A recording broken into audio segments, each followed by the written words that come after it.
From Assembly Hall on the campus of the University of Illinois in Champaign-Urbana, welcome back to the Illinois High School Association's second quarterfinal game of boys basketball tournament championship action here this weekend. Hello again, everyone. I'm Joe Passion. We should have another very interesting one here. A game that has been billed by many people as being one what could be a very physical battle. Two former state championship teams. The visiting team here today has had an interesting road to Champaign. As you look here at their schedule and see how they've got here, it makes for an interesting road indeed, because for the Fighting Irish of Seneca, they had to first get by Bishop McNamara in the sectional semifinal, and then a very difficult sectional championship game against Elena Christian. But the big one, of course, is the one you just heard about, the super sectional win, a very controversial one, but nonetheless a winner by 2 by 54-52 over Aurora Central Catholic. Now, for Seneca, a team that has an opportunity to get here, they're just from outside the Joliet area. For Orangeville, a team that's on a different part of the state, way up north, they had a lot more to travel to get to Champaign. They first had to get by Fulton, and then two very difficult overtime games, first against Anawan and then Dunlap, to get here to this quarterfinal round of the IHSA basketball tournament. Key players that we have to talk about, that we will get a chance to talk about a little bit later. But first, an opportunity to talk about the two teams and their styles. Both teams have won state football championships recently. Seneca, the Class 2A title just last fall, and Orangeville, the football title of 1989. So we'll see how physical it can become in this, the Illinois High School Association basketball tournament.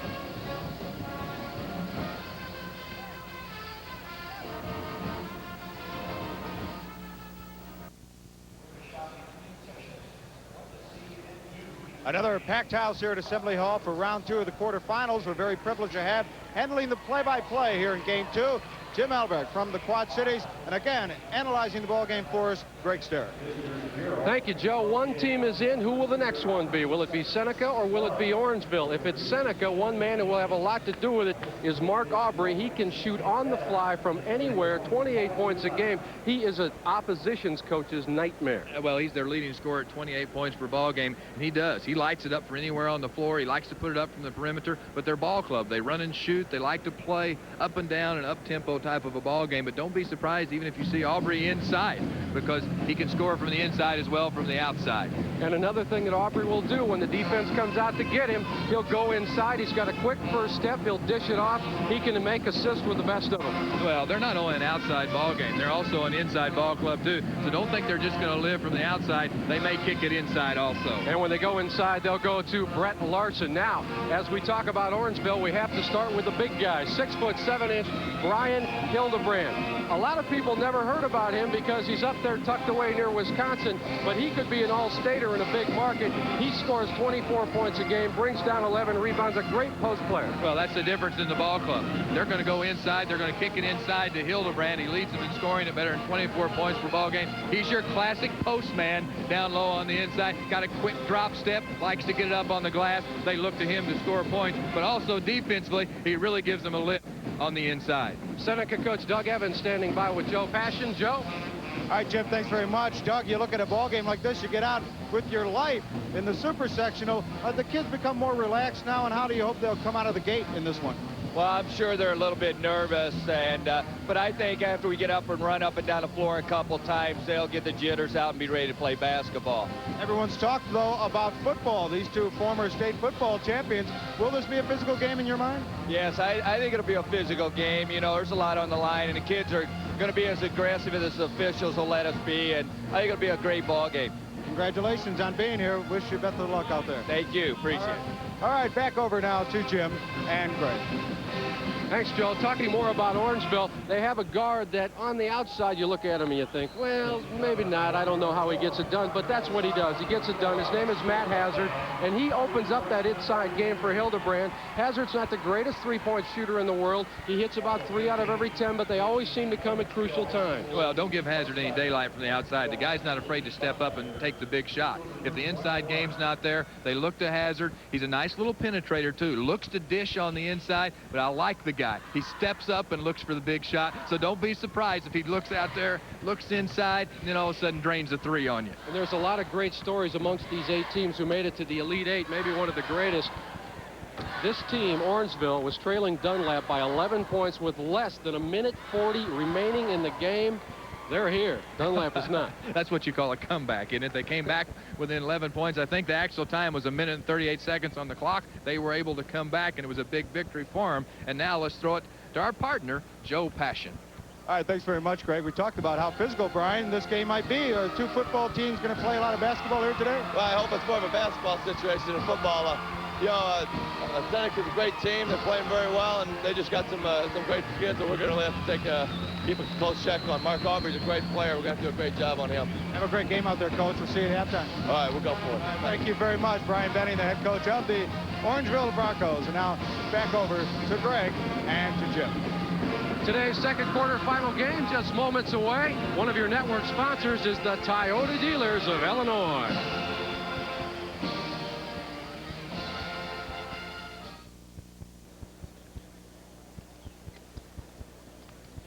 Oh, just to get here, but once you get here, you have to take care of business as well. As you can see by the records, both 25-4. They have done what they've had to do to get to Assembly Hall.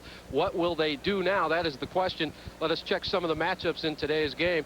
We have already talked about Brian Hildebrand, and the big man at 6'7" obviously gives Orangeville the height advantage. Well, they've definitely got the height advantage, but Seneca, a very quick basketball team, and they're going to apply some pressure, maybe give you a couple different looks on the defensive end, and it ought to be another fun basketball game. As you see the rest of the lineups, and don't forget about Judd Pulley. He's one of those clutch players. He tied the game up at the super sectional, beat the buzzer. Did he do it? Yes, he did. And of course, Orangeville went on to make the trip to Champaign. Our officials here for game 2 of the quarterfinals, Randy Cox and Robert Martin.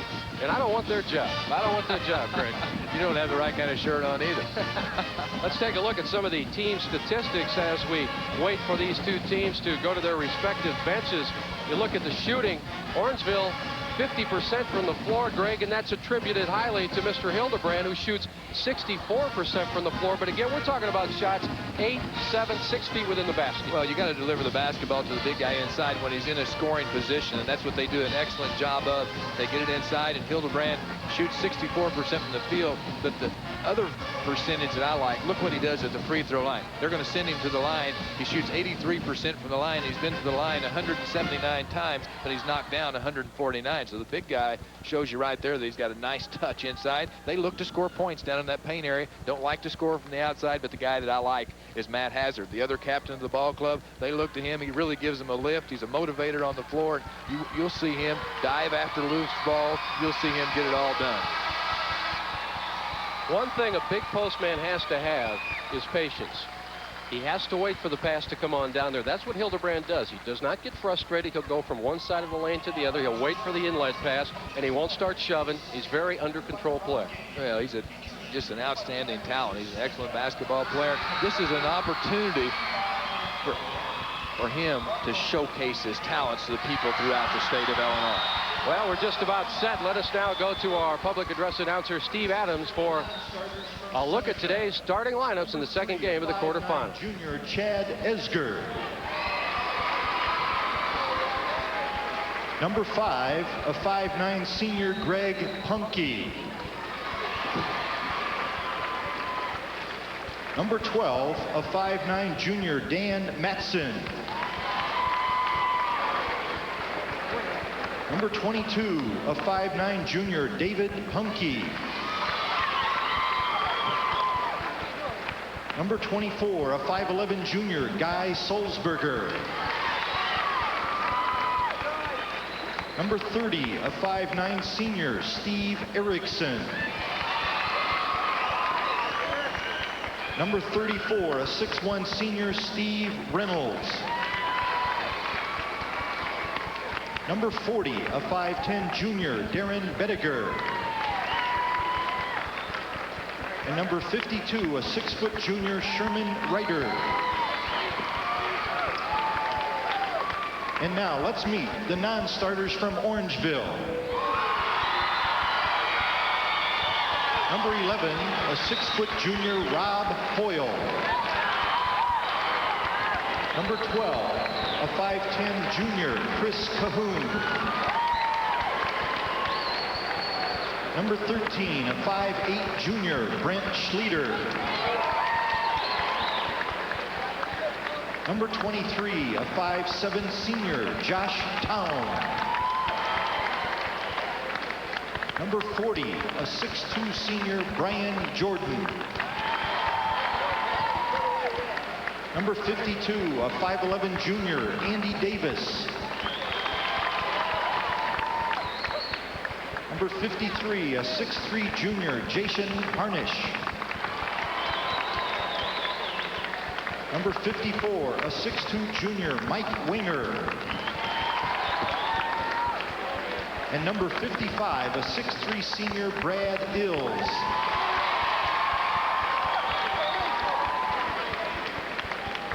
And now introducing the starting lineups. At forward for Seneca, a 6'4" senior, 44, Jason Burton.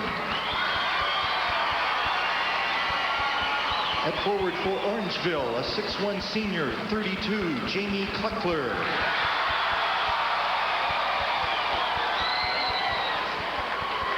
At the other forward for the Fighting Irish, a 6'2" senior, number 20, Aaron Crawford.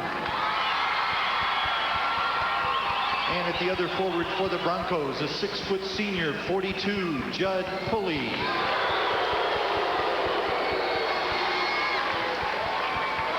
At center for Seneca, a 6'4" junior, number 50, Brett Larson.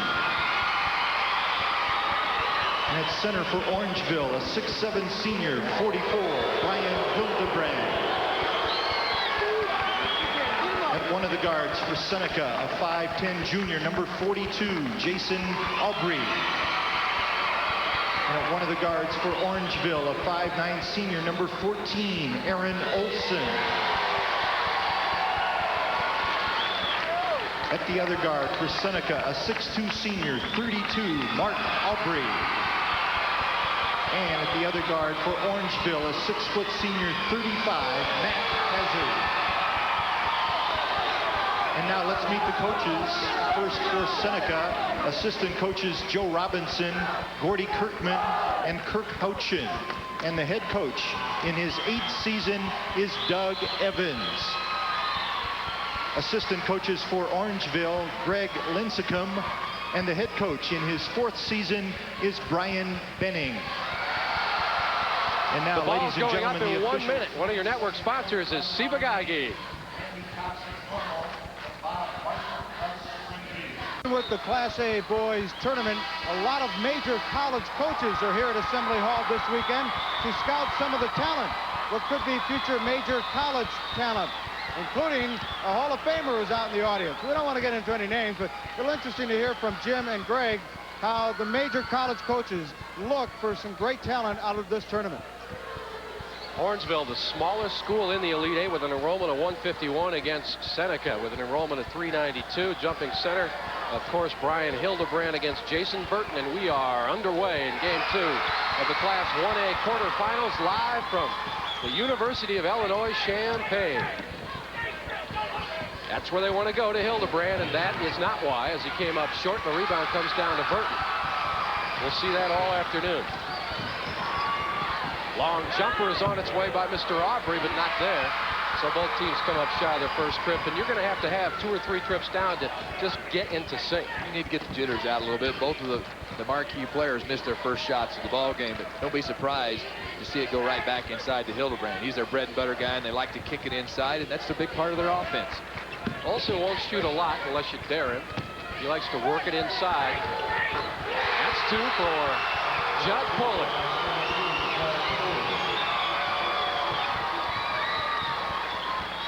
So Pulley picks up where he left off in that super sectional game, sending it into overtime with a buzzer beater against Dunlap. Let's check the defense. Yeah, Orangeville sitting back. They're showing a zone defense. It's a 2-3, and they kind of like to match up out of the outside of it, but the player they have to be concerned about is Mark Aubrey, number 32, from the outside, and he'll put it up from long range. They shoot 42% from three-point range. Crawford, more of a setup shooter, doesn't like to shoot off the runner, create his own shots. Now they try to go low to Burton, knocked out of bounds, and the ball will still belong to Seneca. It's tough for a young player to adjust on this big assembly floor. You know, you feel like you're out right behind the arc and you're another 3 or 4 steps back. So they spring Aubrey right there off of that pick down low, and he looks to shoot the basketball. And that is why. Aubrey 1 of 2, game tied at 2s. And some full court pressure applied by the Fighting Irish. But the Orangeville Broncos break it in the form of Matt Hazard. Seneca's quick. Good defensive basketball team. Very quick out on the floor. Well, as we stated earlier, they'll try to push it up the floor, whereas Orangeville, more or less a half-court offense-oriented team. Hildebrand gets out of traffic, puts it up, and hits. Had 3 players hanging all over him. Hildebrand, a nice little turn move. And Hildebrand at 6'7", he just went up over and got the shot. Got the little leaner, 2-pointer down in the paint area. Nice work out front by Aubrey, who breaks the defense all by himself. Ball out of bounds, last touch they say by Orangeville. There you see a shot of Coach Brian Benning. He is a story in itself, and we'll get into that as this game progresses. He has turned not only the basketball program around. Aubrey again, in and out. Tip won't go, and Orangeville has the rebound, but Burton picked it up. Aubrey's wide open, that's trouble. In and out. And Hildebrand with a big board. So Aubrey not finding his range just yet. You noted this before the game. Outside shooters need some time to get used to a bigger gym. Yeah, it's a different setting, a different surrounding. But the big guy right there who plays on the inside, it hasn't taken him long to adjust. He's now 2 of 3 from the floor. He's got 4 points, and Orangeville's on top, 6-2. And I agree with you. The outside shooting is a little more difficult. I think you push yourself out a little bit farther on the floor. Yeah, boy. Aubrey, nice move. I didn't think it would sneak in. He got a little too much rim on the underside, but the nice shooter spin makes it 6-4. And Orangeville with the ball in the lead.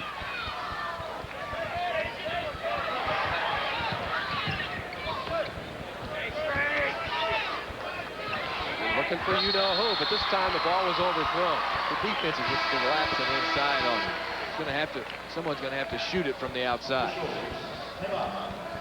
We've got a timeout in the early going here. Orangeville with the early lead.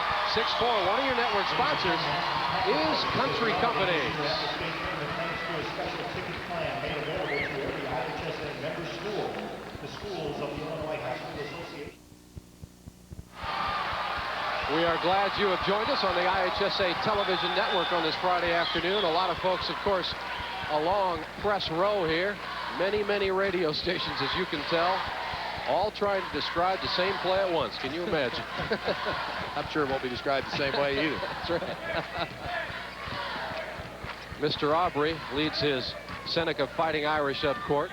And Orangeville will be patient and fall back into their defense as they have early going. They're going to make Aubrey burn him from the outside before they change it. Yeah, they've also changed up their defense. They've now gone man-to-man, and they opened up in that 2-3 matchup zone.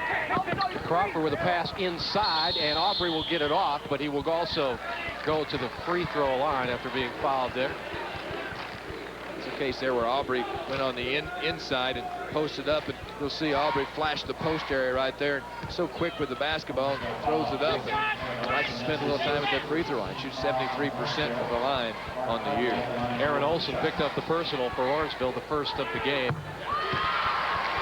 I think from the microphone behind the basket, you could tell where that one went. I don't know, that hit pretty hard. Man.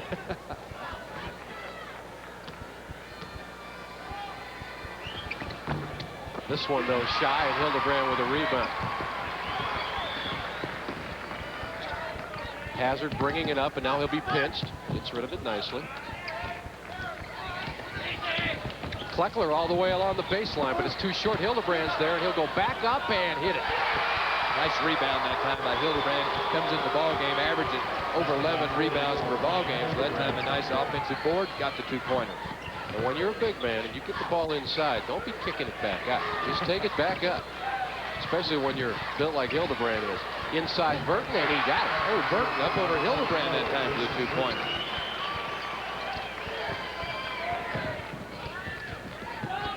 Seneca trailing by 1 on the defense. Orangeville's got a man open. Hildebrand couldn't handle it, though. Actually, it was Olson all the way open on the other side, on the right wing. They tried to go to Hildebrand. And, of course, you can see the reaction there from Orangeville coach Brian Bennett. We didn't practice that way. Didn't like that lob, did he? And again, we have to remember, Greg, we're talking 15, 16, and 17-year-olds and a 17-footer for Mr. Aubrey. Oh, no, that guy looked like to me he was a sophomore in college. You're going to tell me these guys are that young, are you? They don't play like it sometimes until you see a bad pass, and then you remember. Kleckler got it out of there. Olsen with a rare shot. Rebound nicely underneath. Pulley won't get it. Uh-oh. Hildebrand, bet you count it. He'll get it. How do you defense height when you don't? When you're 6'2", you don't. That's it. Well, what you can do is just dive back in, hoping you put enough pressure on it. Aubrey was forcing a pass there, and that will cost Seneca. Aubrey got in a little bit of trouble. What you want to do is you want to force a man like Aubrey to get up in the air and then make him decide where to pass it, although he's adept at that as well. But it's a more difficult pass than the one he sees coming.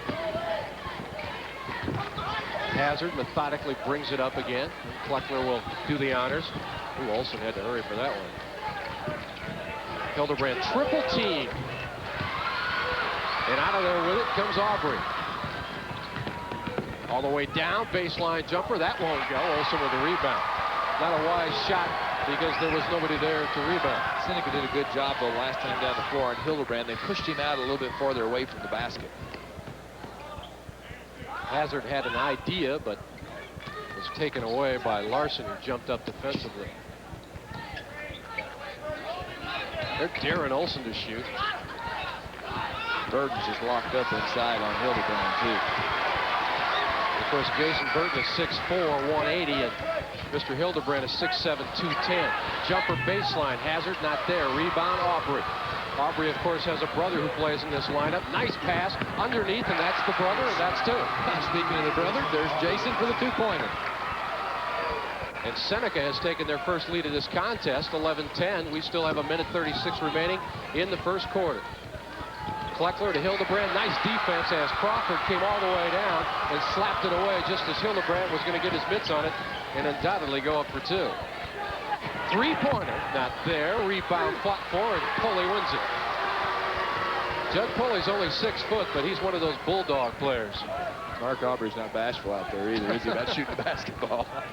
Reminds me of the Lloyd B. Free quote. He had about 32 shots one game in the NBA, and he only made 6, and he said, but they all felt good. Orangeville working baseline. Nice move, and the bucket by Kleckler. Jamie Kleckler, the senior, gets 2. Orangeville is patient to the point where they know if Hildebrand is triple team, they're going to look for that little seam, and that's what they got there on the baseline. Well, somebody has to step up and either make a drive or make a shot to open up that inside. Your outside game, when that's going, that opens up your inside game. Well, Seneca looking up at the clock. They seem content here to take the final shot of the first quarter. We're at 25 seconds, and clock ticking. And who do you think they're going to get the basketball?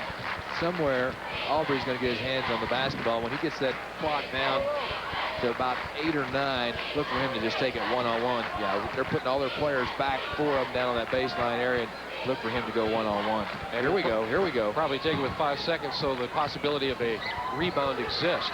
Force it, and not hit it. Rebound Hildebrand, and a foul on Aubrey with 9/10 of a second remaining here in the first quarter. Yeah, Aubrey a little out of control. That's not the shot. He wanted to give some credit to the defense of Orangeville. A little leaner right there, not a good shot. The shooter goes after the follow, and no match right there as Aubrey goes up on the back of Hildebrand, and Aubrey picks up his first personal foul. And maybe not a big play right now, but if Aubrey picks up another foul in the next couple of minutes, then it becomes a big play. Well, here's the Hail Mary full of 90-foot grace. And nothing evolves out of that. Orangeville with the lead, 12-11. One of your network sponsors is the Toyota dealers of Illinois.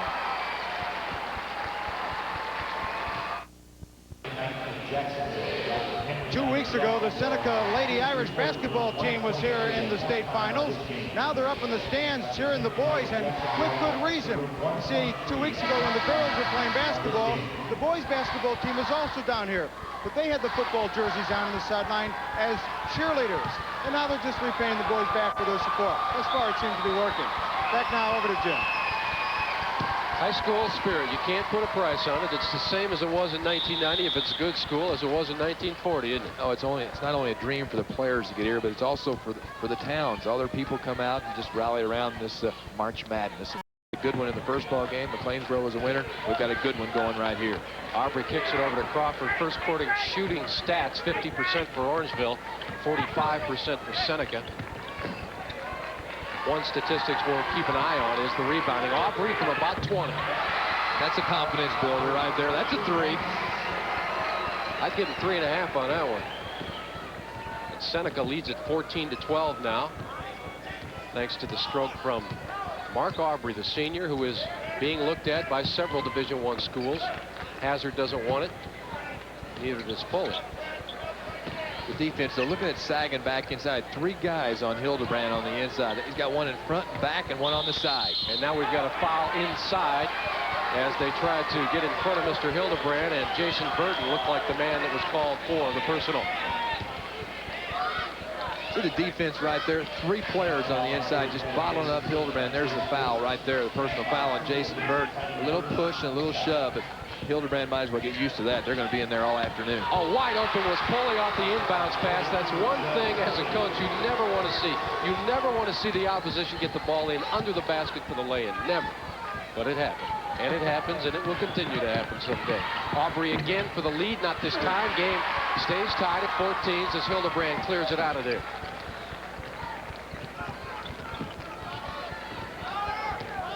Brian Hildebrand, the only member of the starting 5 not to play on the football team that won the 1A state championship in 1989. Hildebrand triple team, doesn't matter. Hildebrand responds, gets the 2-pointer on the inside. That's point number 10 now for Mr. Hildebrand. And if you're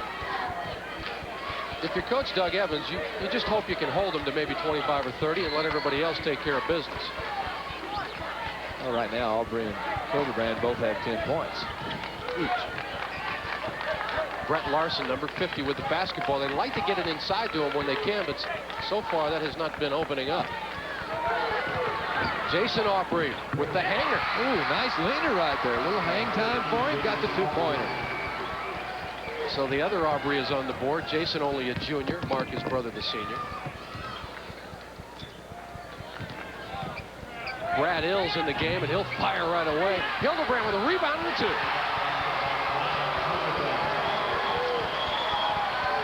2. Ills just checked in, and you don't see a lot of players come right off the pine and fire, but Brian said, hey, it's quarterfinals. Let's get loose. Why not?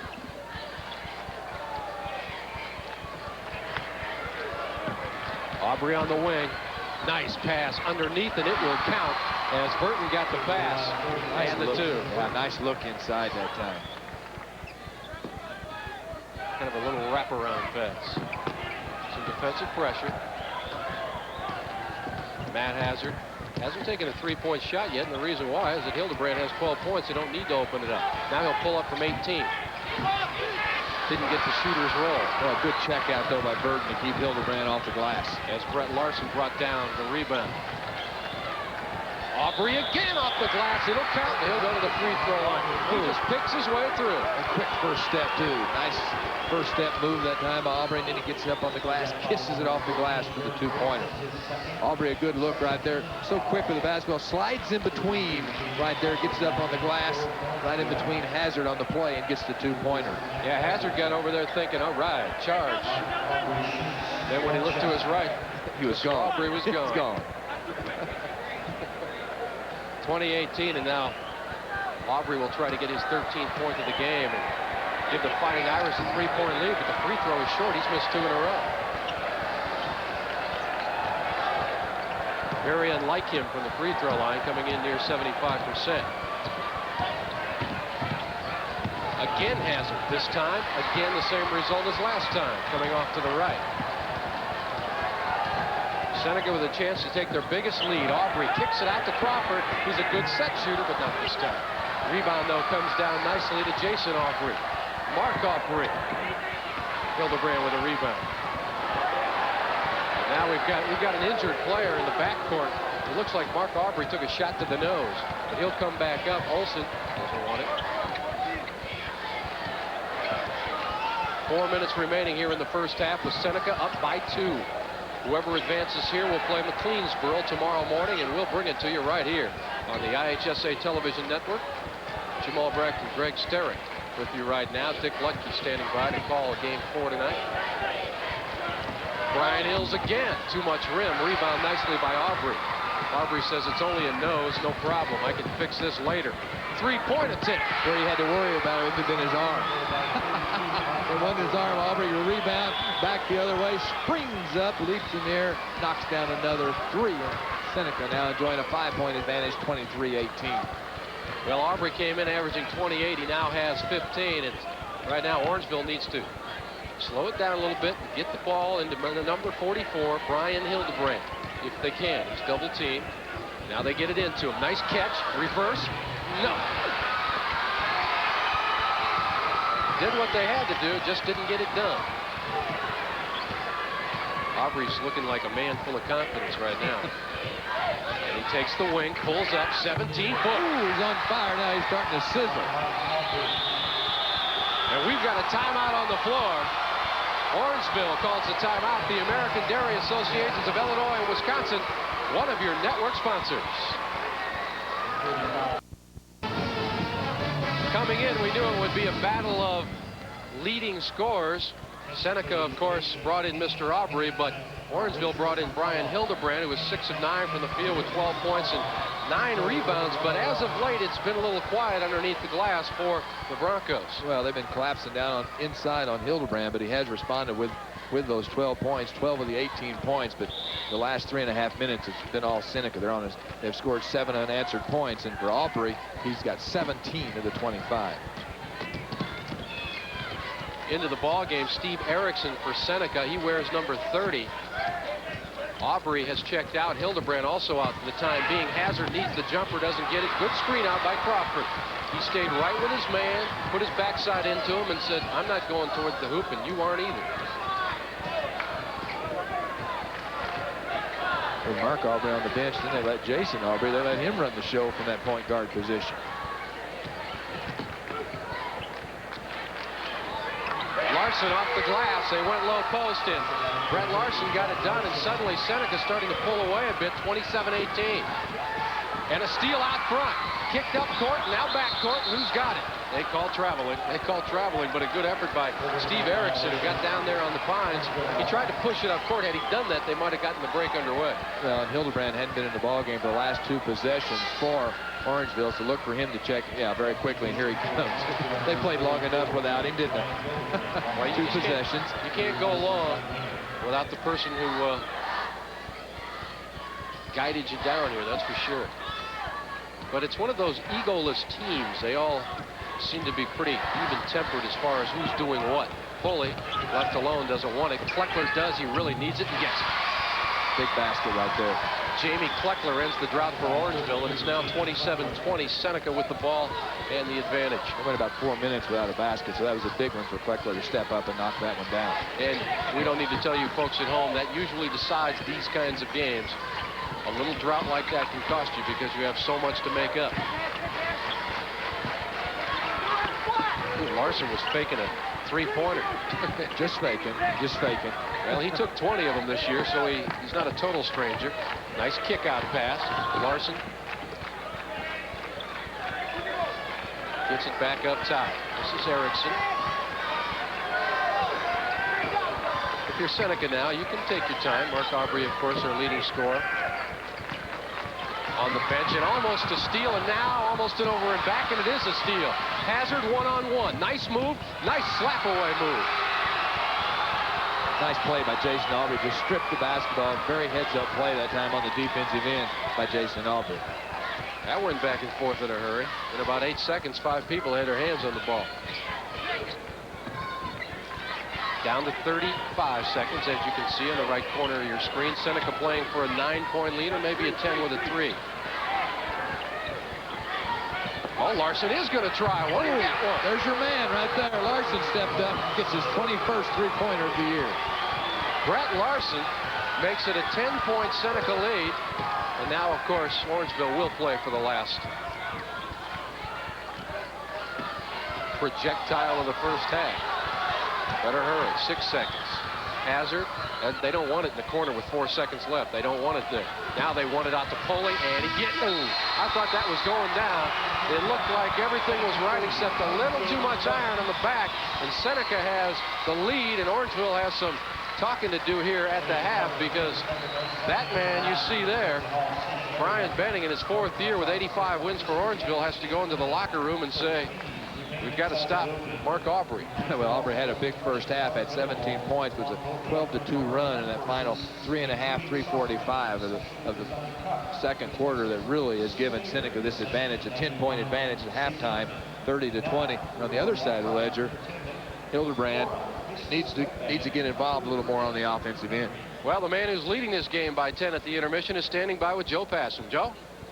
Doug, going into the locker room, I'm sure there are some things concerning you, but we're concerned about bringing Aubrey out of the game. Tell us a little bit about that. Basically, he got a little bit tired-legged. We were pressing, and he was a little bit winded, and we got him out, and we didn't really want to use the timeout to get him back in. There was just no dead balls. So we just were trying to be patient on offense until we could get him back in, just couldn't get him back in. Tell us the secret of bottling a 6'7" center as you've done, and maybe we can go out and sell it. Well, basically, we're trying to play him front, behind, and keep pressure on the ball at all times so they can't really have time to look in. But we're trying to sandwich him inside and put a lot of pressure on the ball. Doing it so far so well. Thanks very much, Doug. You're welcome. All right, Doug Evans, and now let's send it back to the boys in the booth. Well, McLeansboro won the first game here, 72-50 over Effingham. Seneca up by 10. One of your network sponsors this afternoon is the Country Companies. Floor at the half of our second quarterfinal game, Seneca up by 10. Joe Passion back with you, along with Jim Flynn, who's basically recognized as the guy who runs this tournament in the bottom line. And it's so interesting to see a great full house here. You have to be very pleased. Well, we really are. This is the Illinois High School Association's Pack the Place. This is our promotion for the first time. We've taken steps to get the fans from around the country, around the state of Illinois, and in some areas from as far away as California and New York. They've come in this year.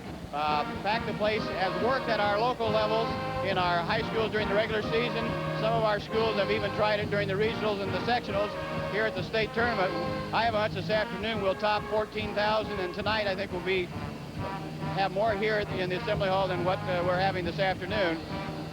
I think the people around the state realize that basketball in our state is a great tradition. It's a tradition who has gone through some growing pains, and as we move into the 1990s, I think those of you who are watching our tournament here can get an idea that it's fun to be here in Champaign, and we're seeing people coming to Champaign this year, as we've seen for the last several years, who are coming to Champaign and having fun at the state tournament. Would you admit, too, that in the second decade of the two separate class systems, it's really starting to show its maturity in the following that the small teams bring to the tournament? Well, in our history of over 75 years of basketball in the state of Illinois, towns like McLeansboro, Pittsfield, Seneca, they've had a long tradition in IHSA basketball, and at the Class A level now since 1972.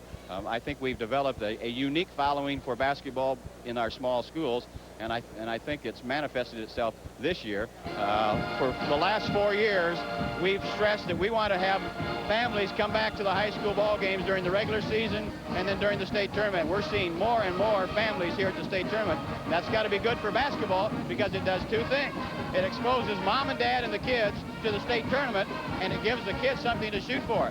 The coaches of their grade school teams and the coaches in the high school can say, this is where we want you to be 5 or 6 years down the road. I'm sure those little kids are going to be back here when they grow up. Jim Flynn, thanks so much for being here. A great job by you and your entire staff. Glad to have you working with us. Well, we hope everyone joins us for March Madness next weekend at the AA competition.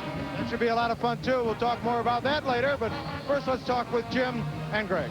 The numbers and the highlights are coming up after these messages from your local station. Stay with us.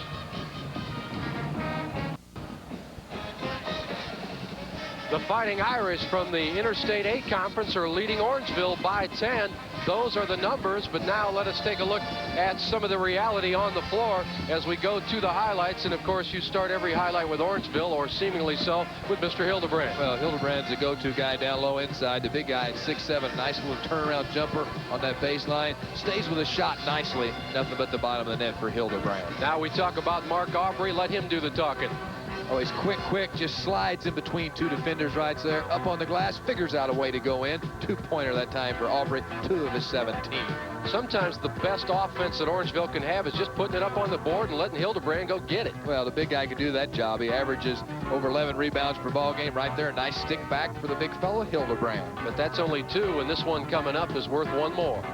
Downtown somewhere around downtown Champaign, stays with it nicely. Nothing but the bottom of the net, counted at 3. And of course, you don't see a lot of centers nailing threes, but we saw one. And you predicted that when you told me this guy, you told me the southpaw was going to string one up from long range. The left-hander, the soft touch, count that one for 3 also. So Brett Larson gets his team up and running. And of course, as you see the shots, not a lot of difference as far as shots attempted, but 3 more made. And of course, you've got 3-pointers, 3 3-pointers for Seneca. But 59% for Seneca, that's an advantage over 44% for Orangeville right there. Turnovers, 2 for Seneca, Orangeville with 4.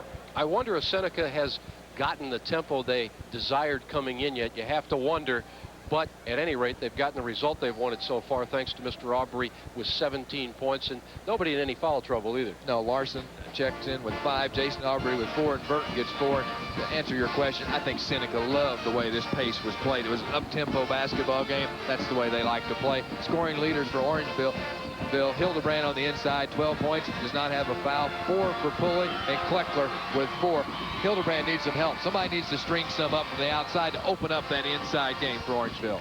A big name was missing on that board. Matt Hazard hasn't scored here in the first half. We'll return after these messages to the Assembly Hall after this from your local station.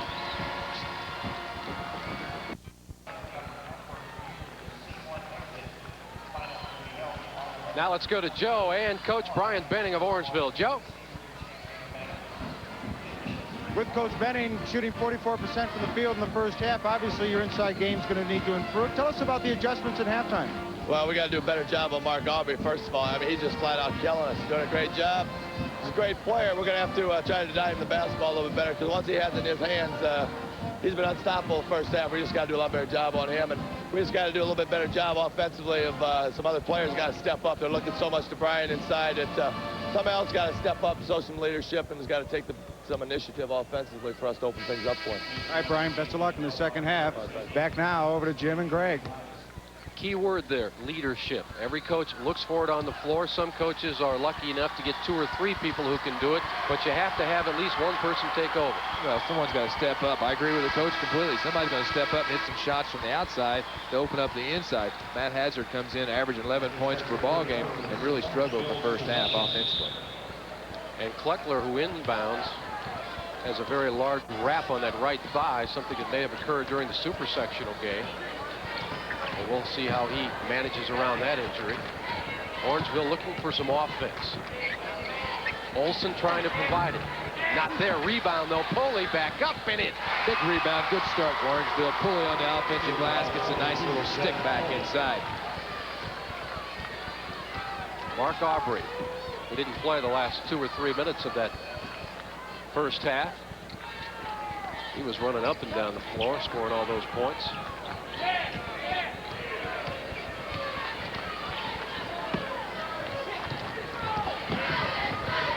They're just running Aubrey around ticks on the baseline, going from one side to the other. That one's going to be short. Rebound comes down to Aubrey, who saves it, but unfortunately back to Kleckler. 2-on-1 to Olsen. Olsen there and good. A nice play that time by Olsen. Really read the defense and got it up on the glass with his 2-pointer. Seneca just run a little weave, trying to string Aubrey open from the outside. When he missed that shot from the outside, here comes Orangeville. Got right back in the ballgame, playing only 6 now. Burton double team down low, nowhere to go. He gets it back outside nicely. That's within Aubrey's range, folks. Trouble with the ball, Aubrey. It's Jason Aubrey. Pull up, 14-footer, too hard. Rebound comes down to Orangeville as Kleckler gets the roll. One thing about Orangeville, no matter how far they're down, they never seem to change expressions. They just go about business. Kind of feel the momentum shifting a little bit too, don't you? Again, they dare Aaron Olsen to take the shot. He gets it to Pulley. Pulley back on out. Hazard needs a 3. Doesn't get it. Rebound, Pulley. Back up. Foul. Pulley's one of those players, Greg. He's just there. He's all over that offensive glass. He's already got one easy stick back here to start the third period, and just crashes the board right there. Just slips in and just working hard. Rebounding's all effort, work ethic on the inside, and that was the case right there. Nice rebound on the inside. Unfortunately, Pulley is not a great free throw shooter, hitting just 44% on the year, but I've seen these numbers mean nothing. Let's see what they mean here. Something. What's going on in that man's mind? Brian Benning, the coach. First Illinois coach to win a state football championship and go to the Elite Eight in basketball. That's saying something after all these years. And Pulley shows why that free throw percentage is down there. Seneca with the basketball, up by 6, but they haven't scored in the first 2 minutes, and that stays put. But the rebound is back up and not good by Larson. How did that not go down? It looked like he was just ready there for the bunny. It's a break for Orangeville. Pulley's not afraid to take that 15-footer. Still shutting off the inside, though. Look at the battle inside. Hildebrand's got 3 guys hanging all over, and they still got to open it up from the outside. Pulley does not open it up, and Larson comes down with a rebound. Packing that defense in. Hildebrand just can't get a shot. They're daring him to take 15-footers. Aubrey's got that look and taken away by Hazard. Hazard all the way down and count it. Good steal that time by Hazard. Takes it coast to coast. Gets it up on the glass. Gets the 2-pointer. Comeback time. Here comes Orangeville. Got back to within 4. 3 minutes have transpired almost here in the third quarter. Seneca has yet to score. One of your network sponsors is the Toyota dealers of Illinois.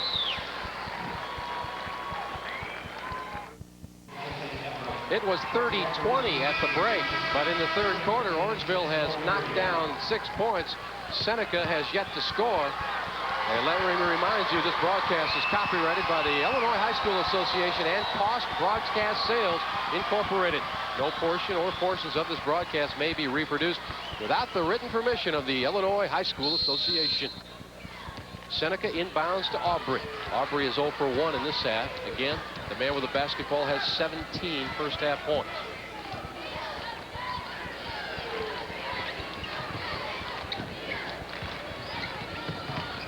Jason Aubrey will try, and it won't go. Rebound underneath Burton, and that's a big point. Big basket that time, but Burton really crashed in the offensive glass. Gets it up on the window, gets the 2-pointer. Kleckler double team, looks for some help. Will he find it? Yes, he does on the other side. Pulley, 16-foot. Pulley stepping up, looking to shoot that basketball here in the second half. Nice touch shown by Judge Pulley that time, gets the 2-pointer. Well, it's quite simple. You don't need to be a math major. If Hildebrand doesn't touch the ball, somebody else better score. Or Orangeville's out of here. Or at least look to shoot the basketball. Exactly. Larson faked the 3.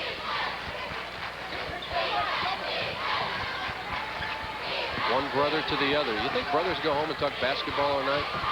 They probably talk about girls, don't they? I bet they talk a little basketball. I bet they can play a little one-on-one. Aubrey too hard that time.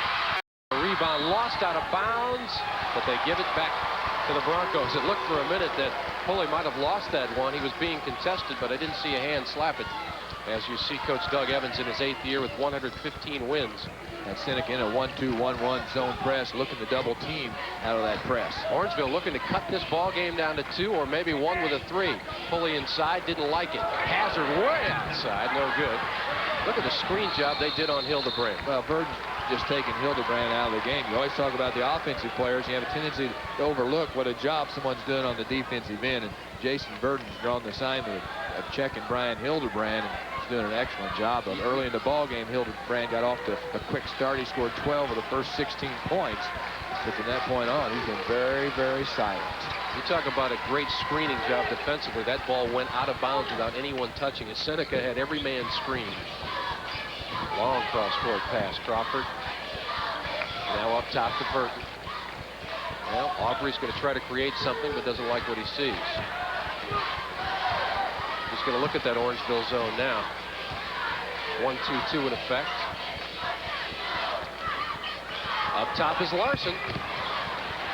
About 6 inches shy. That means he should have stepped in 6 inches. That's right. And he'd have made it. That's right. Good call, Coach. Hazard all the way through traffic. Up and it won't go. Great rebound. Hildebrand. Oh, there's Hildebrand, the big guy right there. Just reaches out with one arm, grabs it, gets it up on the window, kisses it off the glass for 2. Seneca has been outscored 10-2 here in the third quarter. Aubrey, beautiful pass to Burton. And it'll count, and the foul will go against Olson for Orangeville. Just after Hildebrand makes a big play, Aubrey comes down and counters it. Well, and Aubrey goes up like he's going to shoot the basketball, drops it down low. Right there, Jason Burton. Burton 6 at the glass. And Burton, 62% free throw shooter on the year, also gives him lift scoring-wise. He averages right 11 points per ball game also. And from a defender's standpoint, sticking up for a defender, when you see that man go up in the air, you're assuming shot, get defensive position, and so you turn your back. And then you got to credit Aubrey. He right. saw him open down low and dropped him the basketball for the two-pointer. Hazard in traffic, ball slapped away, but Pulley after it. Boy, when Pulley sees a loose ball, it's like a mongoose seeing a snake, isn't it? That means he's going to get it, right? That's right, he's going to get it. Olson doesn't want the shot. They're just backing off away from him. Hazard, 4-3, short. Rebound comes down nicely to Seneca in the form of Brett Larson. Well, Seneca did an excellent job of just taking Hildebrand out on the half-court offense. Aubrey gets it slapped away again by Hazard. Up ahead to Olson. Nice bounce pass over to Kleckler. That's the way you run a break. They never stop. Well, the numbers were right there. They had the 2-on-1. A good look that time by Olson, and a hustling play by Seneca to get back. Now it remains to be seen whether or not it's going to be on a shot or on the dribble drive. Good look by Olson right there. Look at the dish right there.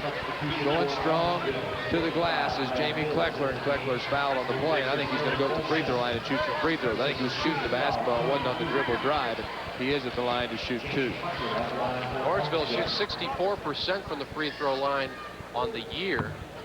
This man that you see here, Jamie Kleckler, is not adept from the 15-point, or I should say 15-foot charity stripe as well either. He's only shooting about 57%. But everyone's so important down here. So important that you make some free throws. You just got to be able to step up there and knock down some free throws. Then miss 4 free throws here in the third quarter. That's right. And that would have tied the game had they made him. Aubrey, a tough shot. He's fouled out front by Kleckler. Aubrey showed right there. He's got a little spring in those legs. Goes up really high and gets up over Kleckler and leans in with the body. Kleckler picked up the personal foul. It's going to send Aubrey to the line.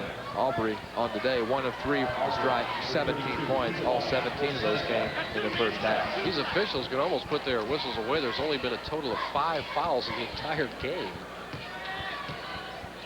Aubrey. Good. Are you saying they could put him away or they've had him put away? I'm not saying that. No, the officials have done a good job in the ball game. I just couldn't let that one slip by. Aubrey again, and again the same result, and a 6-point lead for Seneca. Orangeville had it cut to 2, but then Aubrey came down and made a great dish. Kleckler changed his mind. You see what happened there? He's going to pull up and shoot. Then he saw that the crease was a bit longer than he thought. He was going to take another dribble in, and that's the reaction from Brian Benning, the coach of Orangeville. Well, the shooter feels that he's got to go ahead and just step up and shoot the basket. Yeah.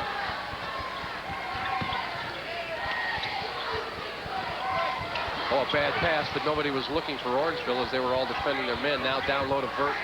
Hildebrand covers him up nicely. Great bounce pass to Larson. Ooh, Larson, quick first step, gets down in the paint area. The left-hander gets it up on the glass for 2.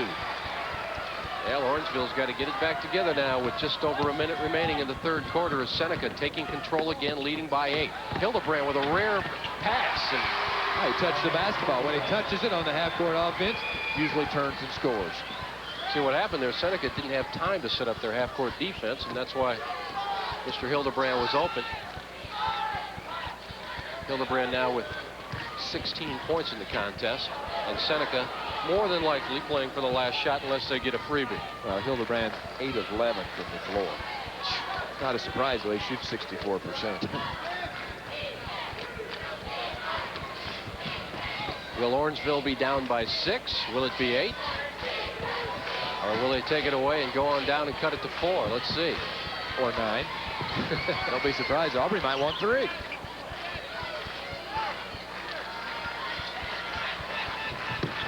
And now they'll start to go. They want it in Aubrey's hands with 10 seconds remaining, and that's where it is. And Kleckler has the assignment of trying to stop it. Perfect. Oh, well executed right there. Aubrey, the dribble drive, and the pull-up. We have got a basketball player here. His name is Aubrey. One of your network sponsors is the Country Companies. Not only do the basketball teams have to earn a spot here to Assembly Hall for the finals, but so do the bands. Florida School is here represented for the 5th year, and for the 21st year, Harry Penry is their leader. See, Harry puts a lot of it. He awards the best musicians from the school to be here, just as the state awards Flora for their musical expertise to be here as a group. So they've got their own state final as well, and we're glad to have them. Back now to Jim and Greg. We'll have some Excedrin for Joe after the game since his head was so close to that tuba. Well, what really cost Orangeville in that 3rd quarter, Greg, free throws. They had cut it to 2, but they missed 4 free throws in a row, and now the lead back up to 8 for Seneca, who got the 2-pointer at the buzzer by, you know who, Mark Aubrey. Down low, Burton, triple team still, and now he throws it away. Will it be saved? Yes, nicely so by Jason Aubrey. Uh-oh, 3-pointer. No, Aubrey missed this one, and Hildebrand said, that one's mine on the board. See if they can get it into the big guy this time. Yeah, I think they've got to get into some kind of flow on the offensive end. They got to get a quick start here, trailing by 8 to start the quarter. But look at the defense. Larson behind, Burden in front. It looks like it's a man-to-man defense, but it's more almost a gimmick defense because everybody's just collapsing down on the inside. And now we've got a foul on Hildebrand, or is it Burton? No, they're going to call it on Burton for Seneca. He said 44. They're both wearing that number. Well, Burton just gave him a little push, trying to fight around and get out in front. But Hildebrand, you know, he's showing some poise, though, playing with some confidence. Really hadn't got frustrated with all the pressure he's gotten on the inside. Aaron Olson is out, and Brian Ills is in, wearing number 45. He just inbounded the basketball. A shot that is much needed does not go, and the rebound comes down to Brett Larson. Hazard couldn't get it to fall, and Hazard really hasn't had a lot of luck offensively today. Aubrey with a long cross-court pass. It hits radio station TO turnover. Turnover, Illinois. About 10 turnovers. 5 for Seneca and 5 for Orangeville. Both ball clubs now with 5 turnovers. Well, Pulley needs that 15-footer. He goes up high, but good defense by Larson. Hildebrand comes out and regathers it. Ooh, a lot of contact inside as Larson went down. Ills in and out and stays out. That would have been a big bucket for Orangeville. Aubrey inside to Larson, off the glass. Oh, so pretty. Good ball movement. Aubrey to Aubrey, and then to Larson. That's Mark right. to Jason, then inside Larson gets 2. And Larson, of course, came in averaging 10.5 points a ball game. 50% from the field, and now Orangeville needs to get their offense cranked up or forever hold their peace. Bad pass by Kleckler, taken away by Crawford. Crawford, will he beat him? Yes, he does. Good look there at Crawford. Nice steal. Crawford back the other way. Gets it up on the rim. Gets the 2-pointer. 12-point lead for Seneca. Seneca in control. One of your network sponsors is the Toyota dealers of Illinois.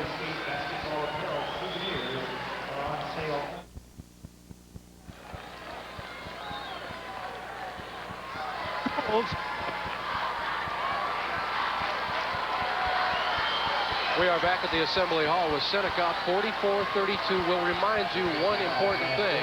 Orangeville trailed Dunlap in the super sectional game by 11 with 1:38 to go. Will lightning strike twice? We don't know, but thus far Seneca is in control, and they've only gotten 4 points this half from Mark Aubrey. Other people like Brett Larson and Mr. Crawford have taken up the slack. Well, that characteristic of the ball club. Different people step up and take big shots, and that's been the case here in the second half. But give some credit to Mark Aubrey, too. He's really distributed the basketball well. Hazard pull up, and he'll get it to go.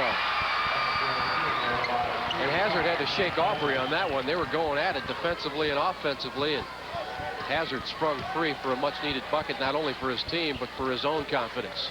44-34, Seneca with the double-digit advantage and 5:17 remaining here in the second quarterfinal game of the day.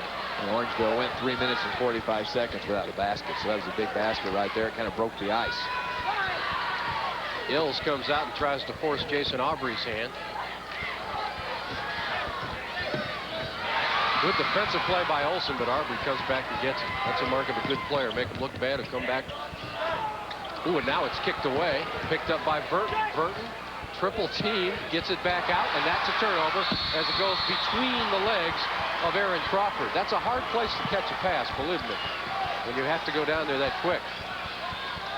Not a lot of reaction from Doug Evans. He's feeling not secure. One never feels secure, but he's feeling good. Let's put it that way. Well, he should feel good. His ball club's enjoying a 10-point advantage with 4:40 left in the ball game. Still plenty of time, though, left. Will Orangeville stage yet another comeback, or will it be Seneca against McLeansboro tomorrow? Hazard looks down low. Nobody there. He'll fire. Hit it. That's a 2. He was looking for Hildebrand the whole time. He had to take the shot. And now a turnover in the backcourt. Picked up by Hazard. Layup counted. Seneca needs a timeout. Suddenly they become, here comes Aubrey.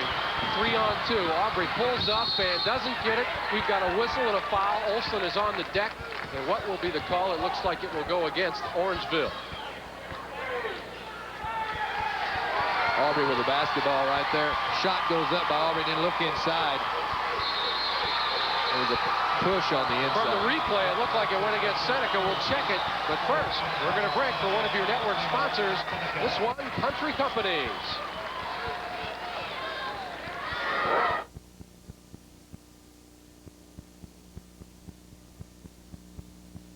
We're looking at the replay just before the break. It looked like Olson was fouled from behind by Brett Larson, and as we checked the table, that is exactly what happened. So the ball belongs to Orangeville. Full court pressure. They might have to call timeout. Watch the push right there in the back. A little push by Lawrence. Good call by the official. Back to live action we go with Olson with the basketball. Orangeville trailing only by 6. Inside, Pulley short. Rebound, nobody on Green. Nobody had it. I thought possibly Olson had it. Rebound fought for it again. It's going out of bounds. Who does it belong to? They say Seneca. That was wild under there. I had the official screening me out. I couldn't exactly see who had their hands on the ball. Orangeville's on a 6-point run. They scored 3 unanswered. And a turnover. Ills up. No good. He missed it. Orangeville wanted the foul call. Did not get the whistle they wanted. And now Seneca just has to control the tempo a bit. Leading by 6. Boy, Ills looked like he was going in to cut the game down to 4. There looked like there might have been a little contact. Brett Larson with the basketball. This is Mark Aubrey.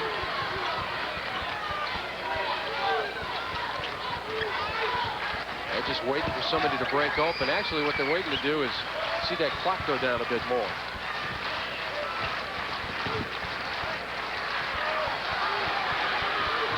Larson didn't want it. Chances are Aubrey will give it up, and he does. Crawford's going to wait for everybody to cut. They're just making low post cuts and then coming back out to get the basketball. Trying to spring somebody open, trying to look for an easy shot on the inside, but most of all making Orangeville play on the defensive end. And there's the foul. That's only the 13th foul of the half. This one on Aaron Olson. Played such good defense there, too, and then Aubrey finally decided just to take matters in his own hand, go one-on-one and try and create something. He went up to shoot the basketball. Looked like it was going to be an off-balance shot, but Olson picked up the personal foul, so it's going to send Aubrey to the line to shoot 2. But it's great to have a player like Aubrey when it gets down to this time of the ball game, because you can give him the ball and he'll probably draw the foul. Oh, he can make something happen. He's a creator. Free throw. Well, he's a good shooter from outside. He's a 51% shooter, but he's also a good scorer. There's a difference between scorers and shooters, and this guy can do both. He's a penetrator, a creator, but he also can stroke from outside. Seneca riding a 24-game winning streak coming in here, trying to make it 25.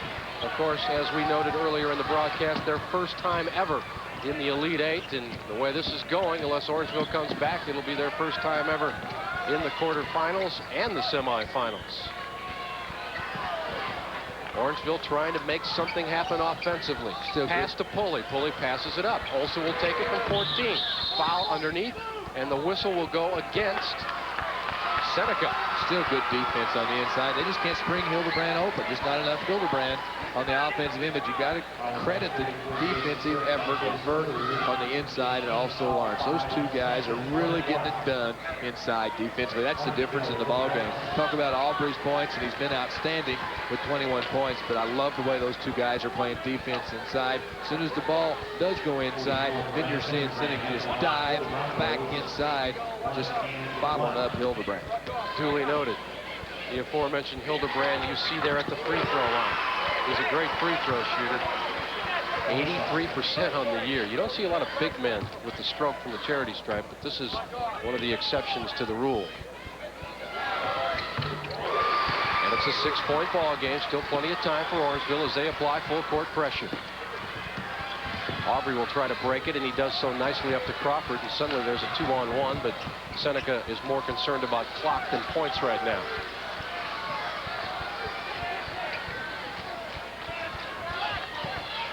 And you have to remember, in Class A, there's not a lot of substitutes that come off the bench, so at this time of the game, if you're exhausted at all, you have to reach back just a little bit more. On the defense especially. That's the hardest part of this game to play. Look at that move by Aubrey. Down the lane, yeah! Oh, showtime right there. Aubrey slips in. Little shovel shot up on the glass for 2. Seneca at 48, Orangeville at 40. Aubrey with 25 on the afternoon. Benji Johnson for McLeansboro hit 31 in the first game. Orangeville can't waste a lot of time. They're waiting for Hildebrand to open up, but that might not happen. Olsen walked out front.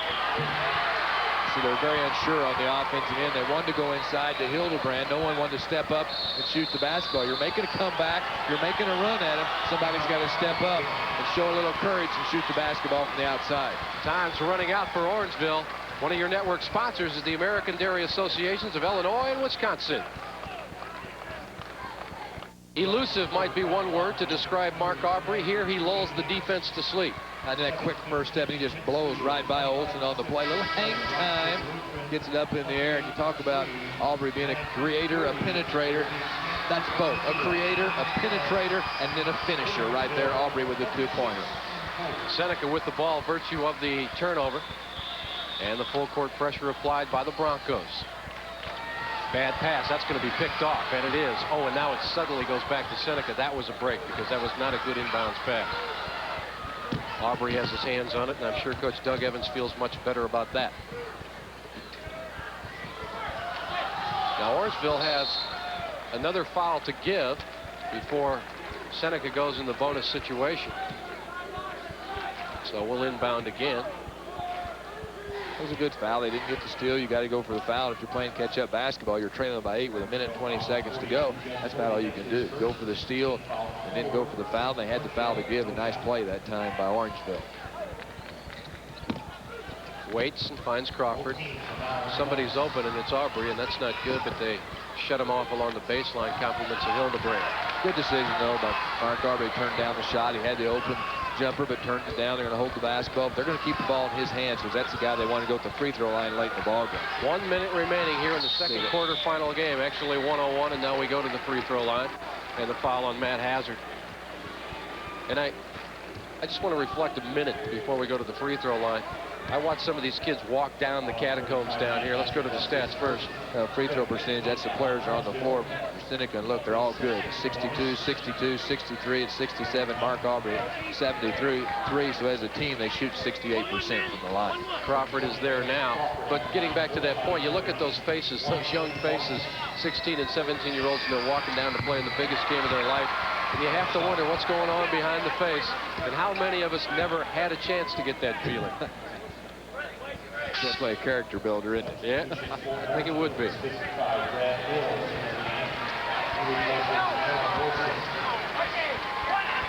It's one of those stories you can wear out, even when you're a grandpa. Did I ever tell you about the time I played in Champaign? That's right. See, I wasn't going to tell you, but I played here. I know, I bet you did. I'm going to talk about your exploits as this tournament goes on. Well, Seneca has it pretty much wrapped up unless there's some kind of miracle in Orangeville's bag. They're down by 10. Pulley with a jumper. That's too hard. And the rebound is Hildebrand. He'll not get it to fall. Tipping again, Hildebrand. Nice play. Stayed with it nicely on the offensive glass. Had 2-3 opportunities and just went up and got the 2-pointer. McLeansboro waiting to see if they'll play Seneca tomorrow in the semifinals, and it's beginning to look as if that will be the case. Tomorrow, of course, we'll be on the air at 11 o'clock in the morning with that McLeansboro and it looks like Seneca game. But don't forget about tonight's session. We'll be back with you tonight on your IHSA television network at 7 o'clock when Pittsfield takes on Rockford Lutheran, followed by Stanford Olympia against Williamsville. We hope you join us for some of the best basketball action you can find, because it's got heart, Coach. That's what it's got. These guys just love to play. They put it all out on the line. And the two ball games that we've had, the opening tournament, both been good ball games. I mean, you just take a look at that bench. Does that tell the story? That's it. You can tell who's winning this game just by the one shot. And Aubrey gets the shooter's roll, and Aubrey now has 27 points on the afternoon. And Orangeville will play out the string. Long jumper. Hazard won't go. Hildebrand will try something. He can even shoot from out there. Maybe they should have moved him out there earlier, huh? When he was bottled up on the inside. Timeout on the floor right now as Orangeville coach Brian Benning calls his troops around him. And now let's go to Joe Passion. Joe? Well, one thing that's going to be unfortunate, should Orangeville not be able to hold on and come through with a victory here, is a record that many people were kind of looking forward to for the Bronco head basketball coach Brian Benning. You see, not only did he, as head football coach, capture a Class 1A football championship 2 seasons ago, but had he hung on here and possibly gone on to win this Class A basketball state championship, he would have been the first coach in history to do it. Well, by looking at the scoreboard, it could be a little close if he pulls this one off, and maybe a major miracle. If he doesn't, I would imagine, though, we'll see a Bronco team maybe back here, and for Coach Benning, trying to make that record one more time down the road. In the meantime, let's get back down here to the game. Well, everybody wants to be a winner, but Brian Benning is certainly that. When he took over this basketball team in 1987, it was coming off a 2-20 season. He turned that around in a hurry. And now let's take a look at what our situation is as far as miracles. I don't see it happening, but we've been in cases where it has, so we'll just wait. There's an 8-point deficit, and that's pretty tough to overcome in 22 seconds. And it's 22.2 seconds, I guess, huh? Especially when you've got a guy like Aubrey who's going to do most of the handling of the ball and who's very good at the free throw line. That reduces your odds considerably. And your only hope is you can create some pressure out of your defense and turnover and get an easy stick back, and then you're going to have to foul, and hopefully they're going to miss some free throws. So the Fighting Irish are just seconds away from their 26th win of the season as opposed to 4 losses. And Orangeville will bow out at 25-5, and Larson puts an exclamation point on it as we are now under 10 seconds. Hazard. Let it go! Let it go! Hildebrand lost it out of bounds, and Seneca will bring it up court for what will be the last trip down the floor in this second quarterfinal game. Seneca just too quick for Orangeville. Their quickness and the defensive job they did on Hildebrand has been the difference in the ball game. Inbounding, and that should about do it. Nope, one whistle before we go. So Aubrey.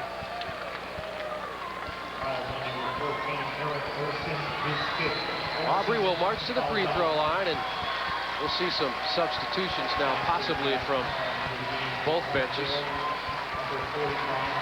There's Doug Evans. That must have been one wild 10 seconds in that super sectional game with Aurora Central Catholic. I know I was talking to Central Catholic coach Mark Lindo before this ball game, and he was trying to describe it to me and how the official deemed it necessary to put the ball down, that the timeout, the 1-minute span had been allotted. So in that case, there is a rule that says you lay the ball on the floor, and a wild scramble ensued trying to get the ball in bounds. In the interim, ball was taken away, and guess who scored the winning basket? You said Mark Aubrey, right? You were right. And he had 25 points in that win over Aurora Central. And here in this ball game, he's had 27, looking for number 28.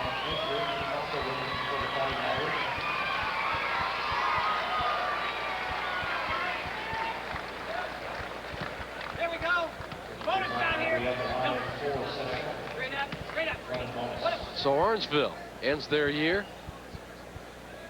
Guy Scholzberger in the ball game now, wearing number 24 for Seneca. And this should just about, and this is in the IHSA history books. This quarterfinal game goes to Seneca by a count of 54-44 on the heels of 27 points by Mark Aubrey. Mr. Hildebrand, Brian tried to overcome it. He had 22, but they simply, and by they I mean the Seneca defense, denied him the ball too long this afternoon. Oh, the defense of the Fighting Irish was just too tough. They really bottled everyone up on the inside. Hildebrand wasn't really a force. He's a tremendous talent. And now let's throw it to Joe Passion, our partner, courtside. Well, guys, you did a great job down there on a great game on behalf of Jim and Greg and all the men and women that have helped make this IHSA Class A tournament what it has been. We thank you very much for being with us, and we remind you to stay with us, because tonight at 7 o'clock on the station, we'll continue the Class A boys basketball quarterfinals. I'm Joe Passion from Assembly Hall. Have a great afternoon.